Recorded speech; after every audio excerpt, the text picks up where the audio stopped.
Assalamualaikum warahmatullahi wabarakatuh. Halo sahabat excellent semuanya, pada video kali ini kita masih membahas tentang volume benda putar. Jika pada video yang sebelumnya saya sudah membahas bagaimana cara menentukan volume benda putar jika dibatasi oleh satu kurva, maka video kali ini saya akan membahas bagaimana cara menentukan volume benda putar yang dibatasi oleh dua kurva. Nah, tadi hampir sama. Kita lihat dulu apakah dia diputar mengelilingi sumbu X atau dia diputar mengelilingi sumbu Y.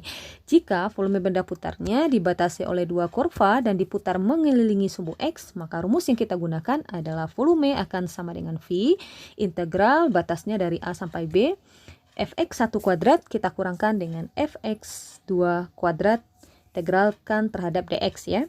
Kemudian, jika volume benda putarnya dibatasi oleh dua kurva dan diputar mengelilingi sumbu Y, maka volumenya ya hampir sama ya, cuman bedanya di sini volumenya itu akan sama dengan V integral dengan batasnya dari A sampai B, Fy1 kuadrat dikurangkan dengan Fy2 kuadrat dan diintegralkan terhadap dy.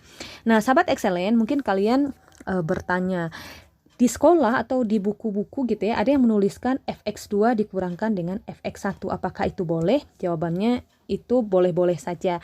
Yang terpenting kalian harus ingat bahwa fungsi yang harus kita tuliskan terlebih dahulu seperti ini. Ini kan ada fx1 ya, yang menjadi fx1 itu adalah kurva yang posisinya berada di atas atau berada di sebelah kanan. Jadi memang kita harus melihat dari dari gambar nanti akan kelihatan ya kurvanya itu terletak di sebelah terletak di ataskah atau dia terletak di sebelah kanan. Jika dia terletak di atas atau di sebelah kanan, maka dia harus kita tuliskan terlebih dahulu baru kurva yang keduanya ya. Jadi tidak ada masalah mau fx2 dikurang fx1 atau fx1 dikurang fx2, yang jelas itu adalah bahwa yang kalian harus tulis duluan adalah kurva yang berada di atas daerah atau yang berada di sebelah kanan. Begitu juga untuk menghitung volume benda putar yang mengelilingi sumbu Y. Fy1 ini adalah kurva yang posisinya berada di atas atau yang berada di sebelah kanan. Nah, itu kalian harus ingat ya. Untuk lebih jelasnya kita lihat untuk contoh soalnya. Soalnya, volume benda putar yang terjadi untuk daerah yang dibatasi oleh kurva Y sama dengan X kuadrat dengan Y sama dengan 2X diputar mengelilingi sumbu X sejauh 360 derajat adalah, nah ini soalnya saya ambil soal UN tahun 2012 ya. Karena di sini daerahnya sudah dibatasi oleh dua buah kurva, maka rumus yang kita gunakan adalah V akan sama dengan V integral batasnya dari A sampai B, fx1 kuadrat kita kurangkan dengan fx2 kuadrat, integralkan terhadap dx. Ya. Kalau pada soal kita lihat kan batasnya belum kelihatan gitu ya. Jadi untuk menentukan batasnya sebenarnya kita bisa langsung tanpa gambar, kita bisa menentukan batasnya juga ya. Di sini kan kurvanya itu kan ada Y sama dengan X kuadrat dan Y sama dengan 2X. Jadi kita buat persamaan Y-nya. Jadi Y-nya, Y untuk yang pertama ini kita samakan. Nah, seperti itu. Kalau kita tuliskan di sini Y1, ini Y2. Oke, ini Y1, ini Y2-nya gitu ya. Jadi Y1 ini kita masukkan X kuadrat sama dengan Y2-nya adalah 2X. Nah, ini tinggal kita susun supaya bentuknya menjadi bentuk persamaan kuadrat atau persamaan yang maksudnya sama dengan 0 gitu ya. Nah, ini tinggal kita faktorkan saja faktornya. Karena di sini ada X kuadrat, di sini ada 2X, jadi sama-sama punya X. Jadi X-nya kita keluarkan dulu 1, maka yang tinggal di sini adalah X. Di sini yang tinggal adalah 2 sama dengan 0. Oke, ingat lagi sifatnya di dalam matematika, jika A kali B sama dengan 0, maka A sama dengan 0 dan B sama dengan 0. Kita gunakan ya, ini akan artinya adalah X kali X kurang 2 sama dengan 0. Maka kita dapatkan X sama dengan 0 dan X dikurang 2 sama dengan 0. Maka X di sini adalah 2. Maka kita dapatkan batasnya adalah X sama dengan 0 dan X sama dengan 2. Nah, seperti itu ya.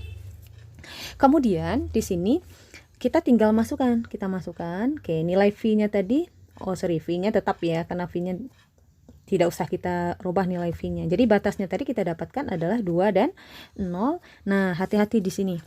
Siapa yang harus kita tulis duluan? Fx1 bukan berarti Y1 harus kita tuliskan terlebih dahulu. Pada sebelumnya tadi saya sudah jelaskan, yang harus kita tuliskan terlebih dahulu adalah yang posisinya berada di atas ya.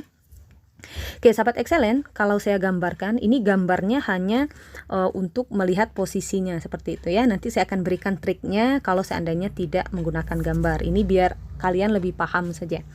Jadi kalau saya buatkan gambarnya, kira-kira gambarnya seperti ini. Tadi kan kita pada video yang sebelumnya kita sudah pernah menggambar untuk Y sama dengan X kuadrat ya. Gambarnya kira-kira dia seperti ini. Nah, seperti itu. Ini adalah Y sama dengan X kuadrat. Sedangkan untuk garis Y sama dengan 2X, oke, untuk garis Y sama dengan 2X, kalian bisa cari titiknya yaitu dengan cara, pokoknya kalian pilih titik X yang mau mulai dari 0 atau mau mulai dari 1, terserah gitu ya. Kalau kita mulai dari 0, jadi kalau X nya 0 nanti kan Y nya juga 0, jadi 0,0 gitu ya. Kalau X nya 1 berarti Y nya nanti akan jadi 2. Jadi kalau di sini 1, oke, di sini 1, di sini 1, sini 2 ya. Nah, oke, nanti X nya Y nya akan sama dengan 2. Nah, gitu ya. Jadi kalau kita gambar garisnya, nah ini ada garis lurus. Nah, seperti itu. Jadi kita dapatkan daerahnya itu adalah yang di sini. Nah, gitu ya. Di sini. Kalau dia diputar terhadap sumbu X, diputar 360 derajat terhadap sumbu X. Jadi ini cara menggambarkannya itu adalah kalian harus buat gambar yang persis sama, yang asimetris. Oke, saya buatkan bentuk gambarnya ketika dia sudah diputar ya. Jadi ini ada 1, di sini 2. Oke, sini 2 ya. Jadi gambarnya itu, nah kira-kira, nah gini ya. Oke, kurang lebih seperti itu. Pokoknya dia harus sama besar lah gitu ya. Ini hanya sebagai ilustrasinya saja. Nah, maka kita dapatkan volumenya di sini. Nah, seperti itu bentuk gambarnya ketika dia sudah diputar mengelilingi sumbu X. Kalian lihat posisinya. Oke, saya tukar dulu warnanya biar lebih paham ya.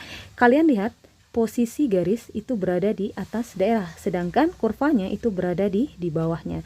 Maka garis, maksudnya persamaan garisnya harus kita tuliskan terlebih dahulu. Persamaan garisnya tadi adalah 2X, jadi 2X nya harus kita tuliskan dulu. Maka hasilnya adalah 2X, kita kuadratkan, kita kurangkan dengan yang kedua baru kurva untuk X kuadrat yang dikuadratkan, kita integralkan terhadap DX. Maka hasilnya adalah, oke, ini kita kuadratkan dulu, jadi oke, kita kuadratkan dulu V. Batasnya adalah 20, kita kuadratkan, ini akan menjadi 4X kuadrat dikurangkan dengan X. Nah, X kuadrat kalau dikuadratkan pangkatnya tinggal dikali ya, X pangkat 4. Diintegralkan terhadap DX. Oke, kita masukkan nilainya. V. Oke, kita integralkan dulu ya, karena ini belum diintegralkan, jadi nilainya tidak bisa dimasukkan dulu. Oke, kita integralkan dulu, integral 4. Oke, pangkatnya kita tambah 1, berarti 4/3.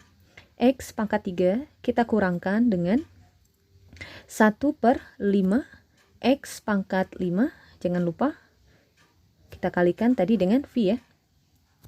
Batasnya itu adalah 2 dan 0. Oke, kita masukkan mulai dari batas yang atas yaitu 2.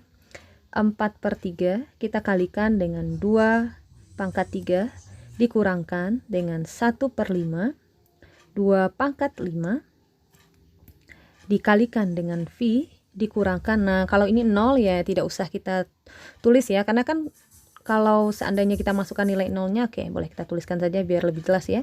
Dikalikan 0 pangkat 3 dikurang 1/5 0 pangkat 5 kali V. Nah, ini kan hasilnya sudah pasti 0, jadi tidak usah dituliskan.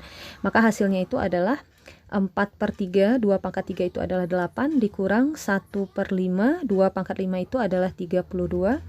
Kita kalikan dengan V. Oke, kita kurangkan dengan 0. Oke, saya tuliskan di sini saja. 8. Oke, ini tinggal dikalikan 4 kali 8 adalah 32/3. Kita kurangkan dengan 32/5. Oke, kita kalikan dengan V. Nah, ini tinggal 3 dan 5 ini KPK-nya adalah 15. Ini kita kali 5. Ini juga dikali 5. Oke, 15 bagi 5 itu adalah 3, maka di atas kita kali 3. 32 kalau kita kali 3, kita kali 5 maksudnya itu adalah 160. Kita kurangkan dengan 32 kalau kita kali 3 itu adalah 96. Kita kalikan dengan V ya. 160 kalau kita kurangkan dengan 96 itu hasilnya adalah 5 15 kita kurang 9 ya, itu hasilnya adalah 64. Oke, 160 kalau kita tambahkan kita kurangkan dengan 96, hasilnya adalah 64 per 15 ya, 64 per 15 V. Kita lihat opsinya. Nah, opsinya ternyata menginginkan dalam bentuk pecahan campuran ya. Jadi 64 per 15 ini kalau kita bagi, nanti kita akan dapatkan 4 per 15 V. Jadi jawaban yang benar itu adalah yang C ya. Nah, sahabat excellent, bagi kalian yang masih bingung tentang cara merubah pecahan biasa menjadi pecahan campuran, kalian silakan tonton pada video saya yang sebelumnya.